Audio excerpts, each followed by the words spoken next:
Hiya, folks. I was asked to share my moon water that I make every full moon.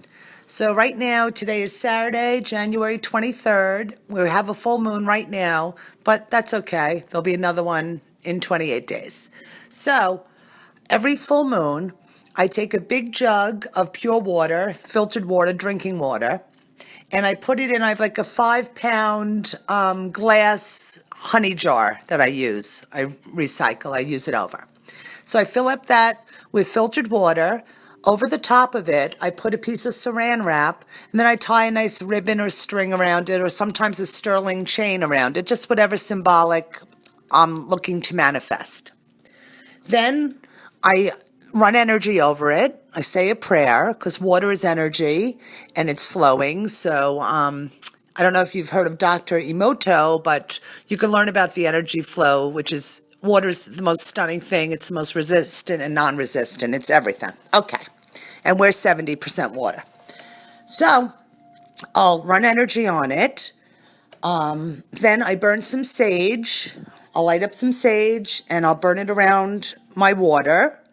And I'll anoint my water with crystals around it. I don't put them inside. Some people do, but not my thing.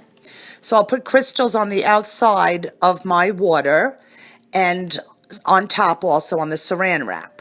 So I have made the water. It's outside under the moon. I put it, if the moon is full moon today, Saturday, so I would put it out Friday morning, yesterday. I would leave it out there Friday, all day Saturday, Sunday, and then Monday I would bring it in and drink the water. Because the moon is grandmother moon. Moon represents manifesting. And each month, the moon is in a different astrological sign. So this month, this full moon that we're in, January 23rd, it's in Leo. The sun is in Aquarius. That's the astrological side of it. The sun stays in Aquarius for, 20-something days and then goes to Pisces and that. The moon changes every 2 to 3 days. It stays in, then it goes void of course, which is not moving, waiting to shift into the next, and then it goes direct. Okay, so we have the sun in Aquarius. Aquarian energy is a very loving, nurturing, humanitarian energy. That's people who rescue animals and help people and the lovers of life. The negative side of Aquarian is that a lack of self-knowledge. They know everybody else outside of them, but themselves they're not too plugged into. So there's a beautiful kindness outside, but you want to bring that kindness inside if you are Aquarian. Now, Leo, where the moon is right now, and we have the full moon, and we're in a super blizzard, and this moon is called the cold moon. Well, I'm in New York, the Northeast here, and we're in a major blizzard. And Leo represents some kind of drama and spotlight energy. Look at me, here I am. Well, here you are. Look at me. So we have that Leo energy for the moon, where the moon is, and we have the Aquarian energy where the sun is. I made up a little ditty-do. Mother Earth, Father Sky, she's the gal and he's the guy. Well, we go further. I'm very into the Native American and witchy pagan. I was raised by Stevie Nicks. So, it's grandmother moon, it's grandfather sun, it's Mother Earth, it's Father Sky. So we have all the duality and all the directions, the north, south, east, west. Okay. So, my moon water is outside, covered. I prayed, I smudged, I put crystals around it. I use different crystals to represent different energies because the full moon is about manifesting the fullness. So sometimes I even will take a piece of parchment paper. I like to do, I'm very specific, Capricorn, I can't help it. So I'll take a piece of parchment paper and I'll write down exactly what I want to manifest. And I will set that underneath my big vessel of water. And I'll leave that outside. Excuse. Okay. Also, what I love to make, I make homemade rose water.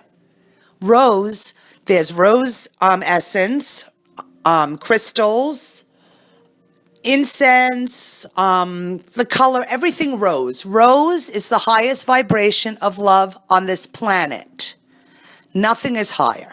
So what I do, full moon, I usually do this in the summer, and I make like a gallon. I take purified, my filtered water, that I would drink, but you don't drink the rose oil.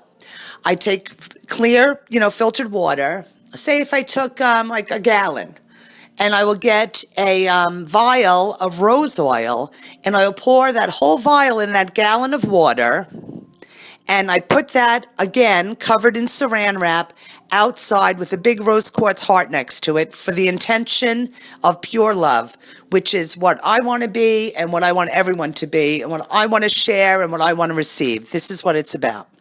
So I let that rose water stay outside for the 3 days with the moon, right next to my drinking water that I'm purifying. And then I take the rose water and I put it in small bottles all over the place. I have them all over the house. And every morning, before I leave my home, I pour some rose water in the palm of my hand. I rub my hands together, and I put some on my heart, and then I put some on the crown of my head, in my hair. And I just run it through because I want to connect my heart and my crown to love, because I want to see love in everyone and give love to everyone. And this keeps me calm and peaceful. I also smudge my house. I burn sage every single day because I love it. But every week I do a full smudging of my house. So I have a gorgeous abalone shell, and the abalone represents harmony. And I make up a special blend of sage. It's not just white sage. I put yerba santa in it. I mix it because the white sage is the masculine giver. The yerba santa is the feminine receiver. Yes, Hubble dear, you okay? Baby boy's barking. Okay. So I fill up my abalone shell with the sage, and I start at the front door. I light it up, put out the flame, and I carry the shell. I start at my door, and I follow the wall. Whichever wall I follow, doesn't matter. I follow, and I go around the entire house. So as you're walking around, you're following the wall. If you get to a room, open the door if it's closed, go in that room and follow that wall. Follow out, go in the next room. If you have stairs, go down the stairs. Follow all the walls. And eventually, after you're done, if you live in a mansion, mazel, but after you're done, you're going to be back to your front door again. So you start on one side and then you end on the other. Then I take the sage in the abalone shell and I put it in the center of my living room, which is the hearth of the home. That's the center. And I let it burn out till it's finished. If the sage burns out earlier, your house isn't that in need of a smudging. If it's still burning, just let it burn till it's done. Let it happen. It's about allowing, whatever's coming and happening, it's supposed to. Let it be. After an hour, I open the windows and I clear out all that old energy for new energy to come in. So I clean my house, say on Sunday, clean the whole house, and then I smudge the whole house. And then when I'm sitting, by myself, I'm burning sage because I love it. But I'm also burning rose incense, which rose again, highest vibrational love, and Nag Champa incense, which is one of the best fragrances. I've been burning that for 100 years. Rose I just started hanging out with about 5 years ago, and it's just awesome. It's not overwhelming.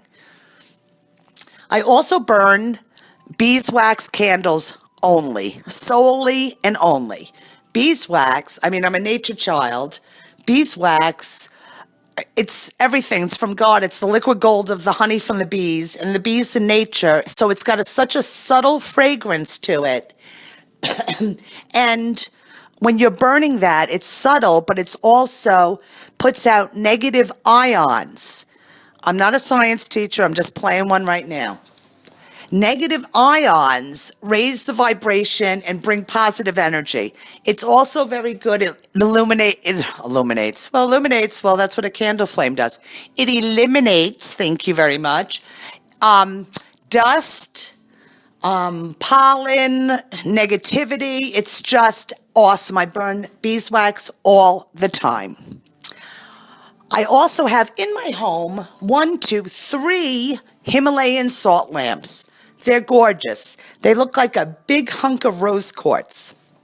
Inside it has a little nightlight bulb inside it. So I've been running them in my house 24/7. They're just on.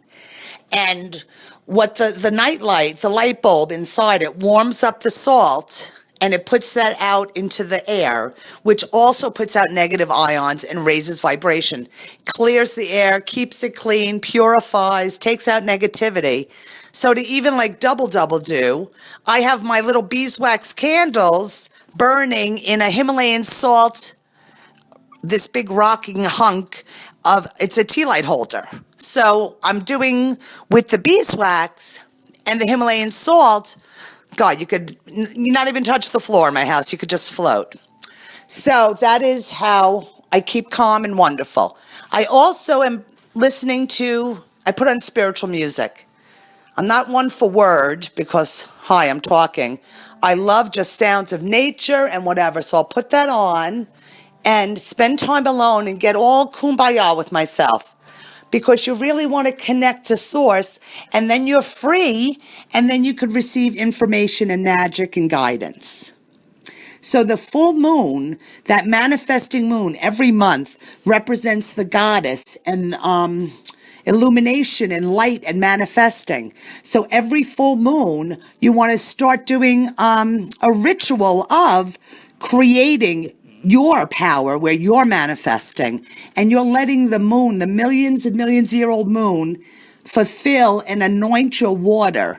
It charges everything, and that you're going to be putting in your body. So you will experience perfect health, perfect light, perfect self-expression.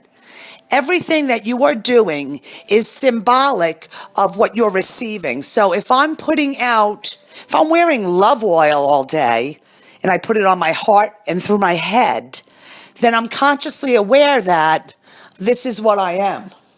I am that I am. So the I am of me is creating. And I sit with expectation, not looking at my watch like, oh, what time is it coming? Just knowing that it's coming. It's not my business how God's Spirit brings it to me. It's my business to stay in the flow of the vibe that feels awesome. Because everything that you are intending and paying attention to is coming to you constantly. It can't miss you. It's coming. So try to stay in that space that feels awesome, but create. Look at these people walking on the street in this blizzard. See what I mean? Okay. You want to create a consciousness that you are in charge. You are the director and the manifester. And then you sit and you weed your garden. You weed out any thoughts that don't feel good, and you start focusing on what you want to create. And then life is going to meet you right there, and you'll be in the power.